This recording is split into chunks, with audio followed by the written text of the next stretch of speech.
Bueno, se fue la electricidad o el poder en el vecindario, el poder eléctrico. Pero el poder del Señor no se va nunca, ¿verdad? El poder del Señor no lo detiene nada. Él está en medio de nosotros y nos gozamos por eso. Si no hay electricidad en toda la calle, aquí en esta área donde estamos en el templo, pero tenemos el poder del Espíritu Santo. Amén. Bendito Que Señor. viene y nos visita, como en la iglesia del libro de los Hechos, ¿verdad? Amén. Y ahí estaban ellos todos reunidos ¿Y no había luz? y no había luz eléctrica. Estaba la luz de Dios, la luz de Cristo. Pues bienvenidos a los que nos están viendo también a través del Facebook en vivo en esta mañana, en este día. Aquí desde el lobby, desde la entrada al templo de Casa del Rey, Iglesia del Nazareno. Con los hermanos aquí sentaditos aquí atrás, bien juntitos hoy, porque ese lobby no es tan grande, pero aquí estamos gozándonos y recibiendo del Señor. Hoy yo tenía preparado un tema y lo voy a dar, porque interesante es que el sermón, la prédica de hoy, está basada en un solo capítulo de la Biblia. Uno de los capítulos más importantes de la Biblia. Está en el capítulo 53 del libro de Isaías. Cuando encontraron en las cuevas del Qumran, unas cuevas que están por allá en el área de Israel, cerca del Mar Muerto, encontraron en unas cuevas allí los manuscritos originales del profeta Isaías. Todo el mundo se asombró. Usted sabe que ha habido siempre quienes han querido negar que la Biblia es verdad. Han querido ponerle parches negativos a la palabra de Dios. Pero cuando aparecieron esos rollos, manuscritos que se hacían en cuero, en esas cuevas, en unas tinajas, el mundo estaba a la expectativa, diciendo, bueno, ahora sí, vamos a ver si a la Biblia le han añadido, le han quitado, le han añadido, porque aparecieron los rollos originales. Y conforme los eruditos, los expertos de la alta crítica y la baja crítica que llaman, en términos de lo que son examinar un documento antiguo, entre más lo hacían, más comprobaron que eran los manuscritos originales de Isaías. Y agregado a eso, encontraron el libro de Isaías completo. Otros libros de la Biblia no encontraron completo los manuscritos, pero de Isaías sí. Por eso se ha dicho que aunque no tuviéramos toda la Biblia, pero si tenemos el libro de Isaías, no tenemos excusa para entender quién es Jesús. Porque Isaías es el profeta que se le llama el profeta mesiánico, el profeta que más habló con detalles de Jesús como el Mesías, como dicen en hebreo, Yeshua HaMashiach, Jesús el Mesías. Y en ese capítulo 53, él da un relato, el profeta, descriptivo de este Mesías. Algunos, obviamente, algunos que no creen en Jesús como el Mesías, han dicho que ese capítulo no se refiere a Jesús. Sobre todo algunos rabinos, los rabinos judíos. Dicen, no, ese capítulo se refiere a Israel, no a Jesús. Sin embargo, hay detalles dentro del capítulo, dentro del contexto, que tiran por el suelo ese argumento. Porque hay ciertas cualidades que nos demuestra aquí el Mesías sufriente, como se le llama aquí en este capítulo, el siervo sufriente. Hay cualidades que no las tiene Israel. No las tiene. Tendría que ser otro. Y ese otro es Jesús. Se aplica a Jesús solamente el contexto de ese capítulo.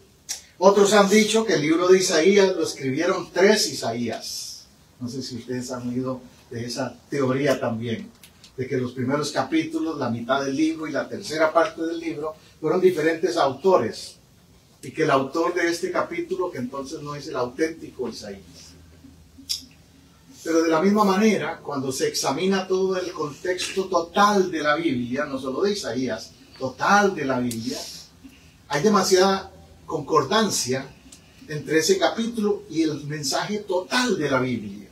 Es decir, Pablo, Jesús, los demás apóstoles, cuando citaban a Isaías, en ningún momento cuestionaron, dijeron, oh no, es que esto no es auténtico, esto es apócrifo, como llaman, porque lo dijo otro Isaías. Jesús citó a Isaías cuando se paró en Lucas, en el templo, en la sinagoga, en Lucas 4:18, ¿verdad? Él se paró allí y dijo, abrió el libro, ¿cuál? Isaías. No dijo, ok, voy a leer el primer Isaías, o el segundo, o el tercero. No, dijo, abrió el libro de Isaías. Y les dijo, hoy se ha cumplido esta palabra. Es decir, Jesús le dio afirmación.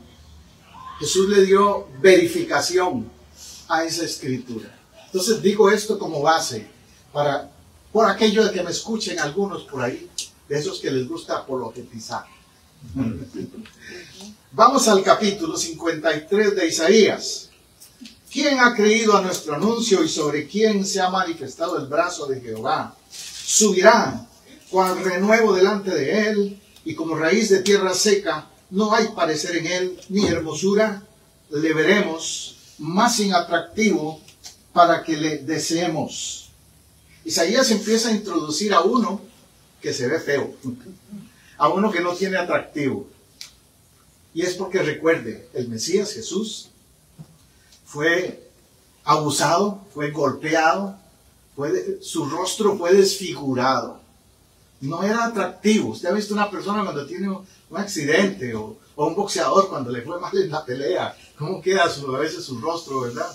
Pues Jesús quedó desfigurado. Sin embargo, dice el profeta que aunque no hay parecer en él, sin hermosura le veremos. Con todo y eso, él está sostenido por el brazo fuerte de Jehová. ¿Quién ha creído? ¿Sobre quién se ha manifestado el brazo de Jehová? A eso se refiere el profeta, que en Jesús estaba la manifestación real de Dios, de Jehová.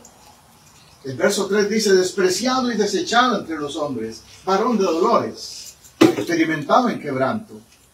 Escondimos de él el rostro, fue menospreciado y no lo estimamos. Bueno, yo podría predicar una hora solo de ese versículo, ¿sabe? Porque dice tantas cosas, desechado y despreciado. Todavía en el mundo muchos lo desechan, muchos lo desprecian, muchos no lo reconocen como el Salvador, a Jesús.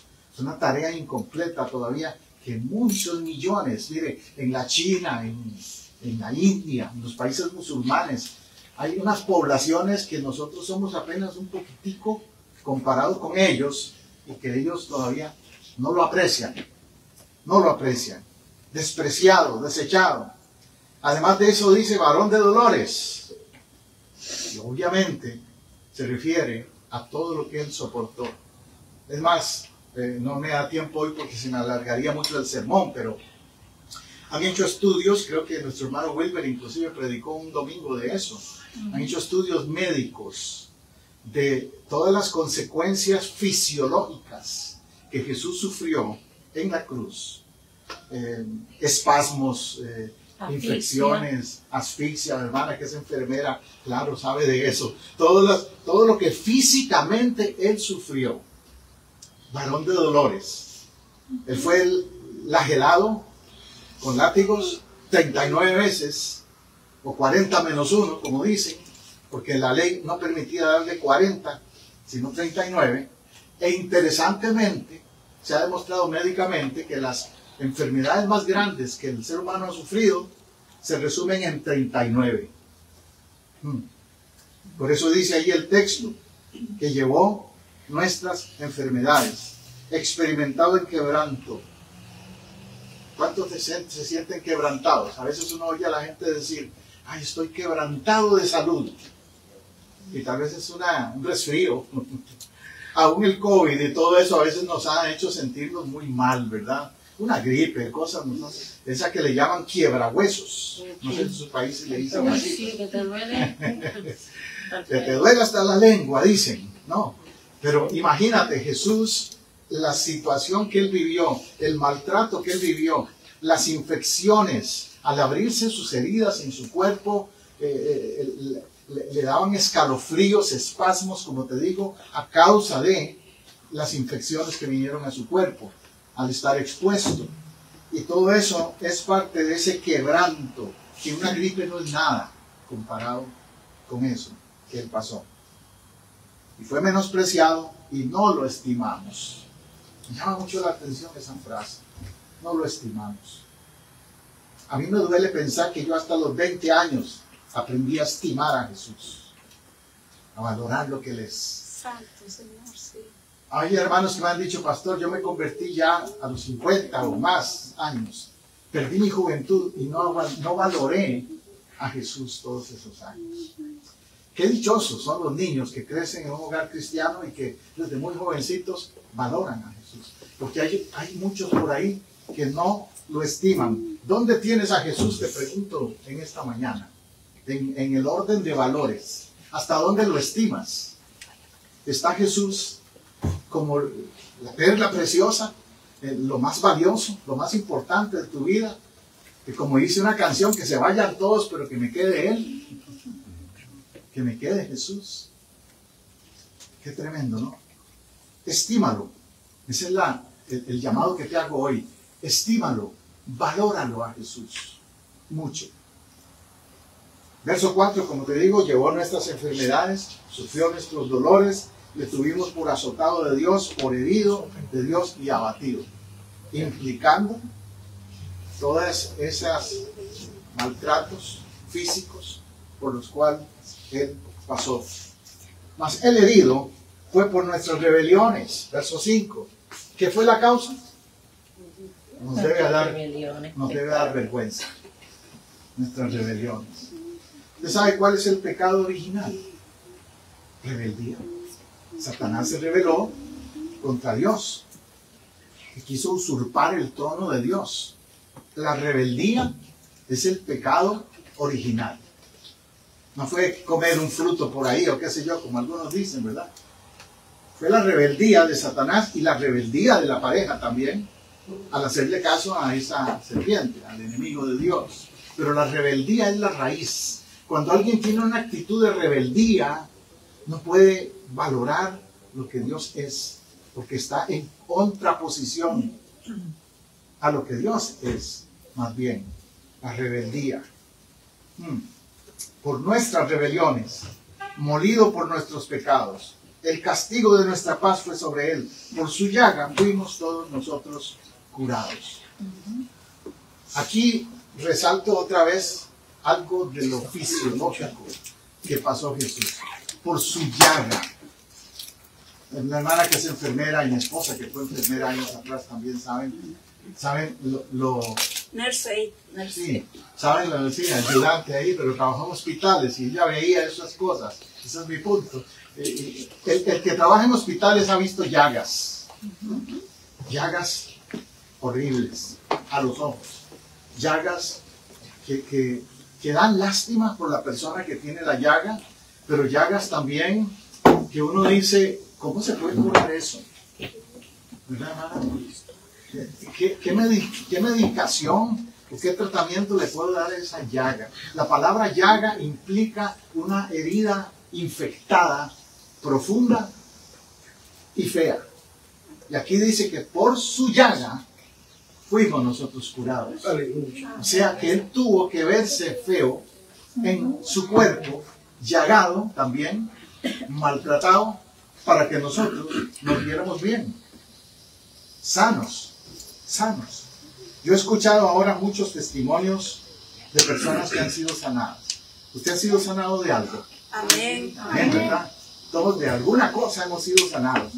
Unos de unas enfermedades más simples quizás, otros de enfermedades más fuertes, que físicamente inclusive tal vez nos veíamos muy mal con esa enfermedad. Pero todos hemos sido sanados. Ahora con el COVID muchas personas han dado testimonio de sanidad del COVID. Y ellos pueden decir, este versículo lo entiendo ahora. Solo el que ha sido sanado de algo así Amén. puede entender la magnitud de ese versículo. Por su llaga hemos sido sanados. Yo no sé qué enfermedades has pasado vos, o te van a venir en el futuro quizás, pero en todas siempre di, por las llagas de Jesús puedo ser sano. Aleluya. Mi Amén. sanidad está de camino. Si no la has recibido ya, viene, porque Dios lo va a hacer. Nunca creas que Dios está indiferente a tu enfermedad. Yo conozco hermanos que todavía tienen tiempo de estar enfermos por alguna situación. No vamos a mencionar nombres, pero usted tal vez conoce a algunos. Y me han dicho, pastor, ¿hasta cuándo? Me han preguntado. Pablo el apóstol en una ocasión dijo, tengo un aguijón en mi cuerpo y he pedido 3 veces al Señor que me lo quite y me ha dicho, bástate mi gracia. O sea que hay casos donde Dios en su soberanía permite que alguien continúe padeciendo de alguna enfermedad por alguna razón, algún propósito. Digo su soberanía porque no lo entendemos. Humanamente no lo entendemos. Que aún un creyente, aún un hijo de Dios pase por esas cosas. Pero pasa. Recordemos a Job. Job tenía el cuerpo como lleno de llagas, precisamente. Ese es un ejemplo. Sin embargo, era un hombre de Dios. No era un mundano. Y en su momento, pues Dios se glorificó en él. Porque al final, Dios va a hacerlo. Dios va a tratar con ese caso. Verso 6. Todos nos descarriamos como ovejas, cada cual se apartó por su propio camino, mas Jehová cargó en él el pecado de todos nosotros. Hasta ahora te he hablado de lo físico. Pero ahora aquí entramos a lo espiritual. Pecado. En el griego la palabra pecado es amartía. Y amartía quiere decir errar el blanco, literalmente, en el griego. O sea, irse por donde no debiste irte. Errar el blanco, errar el camino. Pecar es eso, es desviarse del propósito de Dios. Y dice ahí el texto que Él fue molido por nuestros pecados. Nosotros lo hicimos mal, regamos la leche, como decían por ahí mis abuelos, lo hicimos mal y Dios envió a Jesús a restaurar las consecuencias del pecado. Estaba predicando este viernes en Romanos, en el estudio bíblico. Romanos, estábamos hablando del capítulo 3, del 23, que dice, por cuanto todos pecaron, están ¿qué? Destituidos de la gloria de Dios. Todos, sin excepción. Nadie puede decir, no, yo no soy pecador. Tal vez algunos dirán, yo soy un pecador en esta manera y otros en otra manera. Pero pecadores son todos, somos, plural, todos. A mí me han dicho a veces gente cuando me oyen en los videos y todo eso, en las predicaciones, o en el Facebook, en las redes sociales, gente que no es creyente me han dicho, usted se cree muy santo, usted no es pecador, nosotros sí. Y siempre tengo que contestarles, no, yo soy más pecador que ustedes, solo que soy un pecador redimido. Esa es la diferencia. Una cosa es que yo viva en el pecado, que me deleite en el pecado, y otra cosa es que yo viva redimido del pecado y que viva haciéndole resistencia al pecado. Nos descarriamos como ovejas, cada cual se apartó por su camino. Esa ha sido la tendencia humana. ¿Verdad que a nadie le gusta que le digan qué hacer? Generalmente somos cabezones, como decía el hermano Gigi Ávila, queremos hacer las cosas a nuestra manera, vivir a como nos gusta, a nuestro antojo. Como ovejas, las ovejas son un ejemplo, el animalito, la oveja, es terca, ¿saben? La oveja no es muy obediente. Los que saben de ovejas saben eso. Que le gusta irse por ahí, a explorar, a ver qué hay fuera del redil. ¿Y por ahí anda quién? El lobo. El lobo. El lobo. Y no es el de Caperucita. Es el lobo real, el enemigo espiritual del ser humano, Satanás. Si tú te sales del redil, ten cuidado con las consecuencias. Nos descarriamos como ovejas. Ahora, una cosa es que alguien se descarríe y otra cosa es que alguien se pierda. Puede ser que alguien ande descarriado, pero lo podemos traer de nuevo en redil. Esa es la diferencia. Podemos buscarle. Si la persona está dispuesta, si la oveja está dispuesta. En esto de las ovejas, recuerde, hay también cabritos, no solo ovejas. Y los cabritos, esos no quieren volver al redil. Volver al redil es volver a la iglesia, volver a la casa del Señor. Mira, ahora con esto de la pandemia hay mucha gente que se ha habituado ahora a la iglesia virtual. Y está bien si usted tiene situaciones que no le permiten salir de su casa. Aceptable eso. Pero si usted puede salir de su casa, y más aquí en los Estados Unidos, que tenemos todos casi un carro, un vehículo, no hay excusa para no congregarse, para no venir a la casa del Señor, para no ser partícipes del redil, que es la iglesia. Amén. Bueno, espero que los que están oyendo también digan amén. Verso 7. Angustiado él y afligido no abrió su boca. Como cordero fue llevado al matadero, como oveja delante de sus trasquiladores, enmudeció y no abrió su boca. Cuando Jesús vino como cordero. Y sí, vino calladito.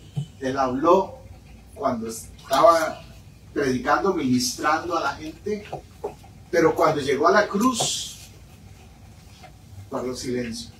Solo pronunció 7 palabras. 7 palabras nada más en la cruz. Y la primera que pronunció de esas 7 es: Padre, perdónalos, porque no saben lo que hacen. Después continuó y dijo: consumado es, al final. Qué interesante eso, ¿no? Que Jesús habló poco, pero lo poco que habló fue con sabiduría y fue para hacer un impacto en la vida de la humanidad, en todos nosotros. Pero fue como un cordero. El corderito, el animal, también es así. Lo llevan al matadero y él no sabe, piensa que lo llevan quién sabe a dónde, ¿verdad? Él no se imagina lo que le espera, ¿verdad? Es como el cerdito que lo están engordando para Navidad. Y piensa que es el pet de la casa, que él es el que lo están cuidando. Pero es para Navidad. Así es el cordero cuando lo usaban en el tiempo judío. Lo cogían chiquito, lo engordaban, lo cuidaban, pero era para llevarlo al sacrificio, al templo. Y él iba tranquilo. El cordero no iba peleando, no me lleven, no. Él iba tranquilo. Jesús fue de la misma manera a la cruz. Ahora te quiero recordar que en el Apocalipsis dice que el cordero es vencedor. Y en el Apocalipsis dice que también él viene como el león de Judá. Él fue a la cruz como un cordero, pero va a regresar como el león de Judá. Aleluya. ¿Y el león qué hace? ¡Ah!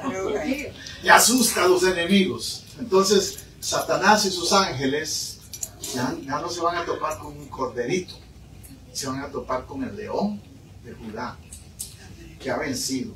Aleluya. Verso 8, por cárcel y por juicio fue quitado. Su generación, ¿quién la contará? Porque fue cortado de la tierra de los vivientes y por la rebelión de mi pueblo fue herido. Sí, por cárcel, porque fue arrestado. Recuerda que él fue arrestado. Jesús se puede identificar con los presos por eso. Con o sin razón, pero él sabe lo que es ser arrestado injustamente, porque él fue arrestado injustamente. Agrego a eso que dice que por juicio fue quitado, o sea, un juicio, entre comillas, un juicio arreglado, un juicio falso con testigos falsos.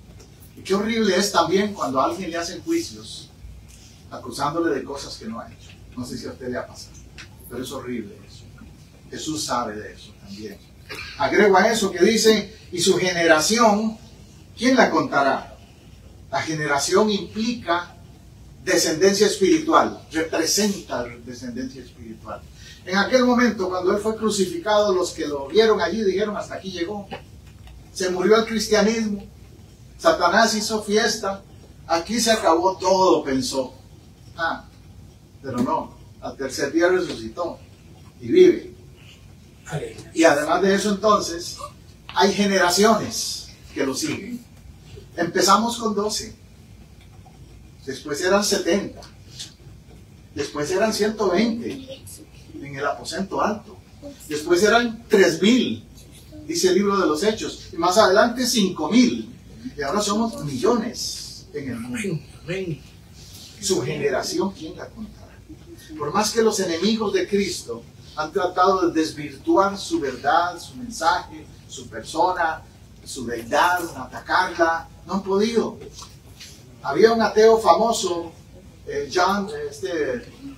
Voltaire, un francés, que en una ocasión él dijo: yo voy a encargarme de que nadie crea en Jesús ni la Biblia. Y empezó a publicar artículos. Era un hombre intelectual, Jean-Pierre Voltaire, que lo seguía mucha gente en Europa en esa época. Él publicaba artículos contra la iglesia, contra Cristo, contra la Biblia. Pero sabe que cuando él estaba muriendo, estaba agonizando y muriendo, cuentan que los que estaban alrededor de él lo escuchaban decir: Galileo, Galileo, me voy a tu infierno, Galileo.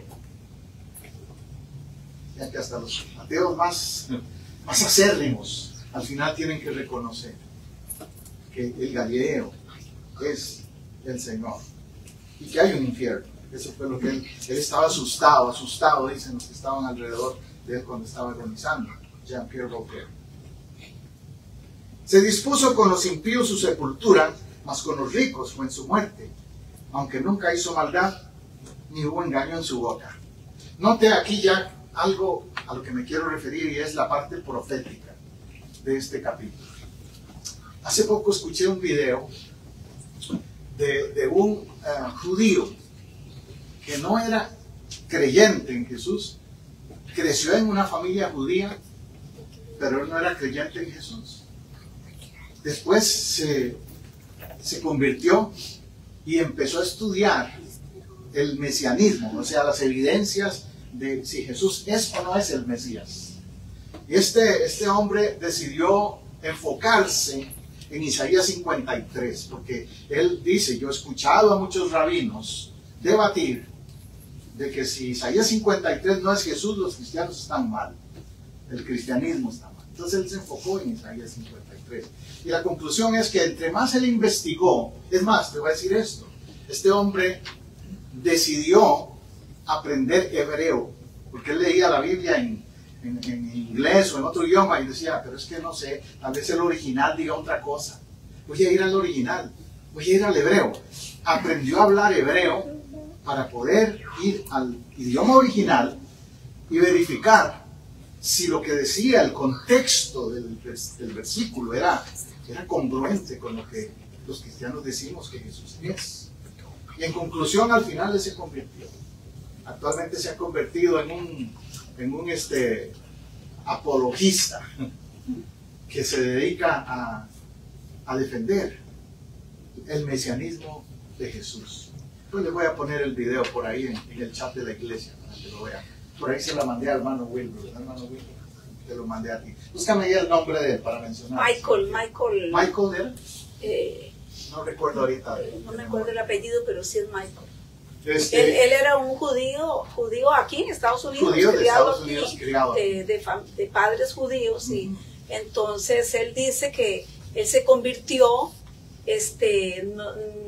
no por oír un mensaje así en la radio ni en la televisión, sino porque aprendió hebreo, y a través de las evidencias y examinó las evidencias de examen, fue que se convirtió, y ahora es un apologista que anda apologetizando con los rabinos. Exacto. Y una de esas evidencias es precisamente esta del versículo 9. Se dispuso con los impíos su sepultura. ¿En dónde enterraron a Jesús? En la sepultura prestada de José de Arimatea, un hombre rico. ¿Usted cree que Jesús se puso de acuerdo con él? No, para nada.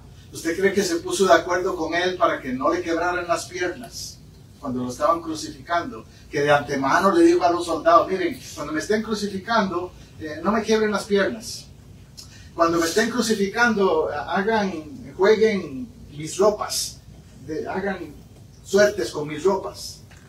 Todas esas cosas le pasaron a Jesús. Y él no las hizo premeditadamente. Fueron cumplimientos proféticos que se dieron en el día de la crucifixión. No te estoy hablando de todos los cumplimientos proféticos que hay en todo lo que él hizo cuando andaba en la tierra. Me estoy refiriendo específicamente a la cruz, al momento de la crucifixión, a Isaías 53, como este pasaje que te estoy leyendo, el verso 9. Con los impíos fue su sepultura, mas con los ricos fue en su muerte. ¿Ves? Porque era un cumplimiento profético de Isaías 53, lo que él estaba haciendo.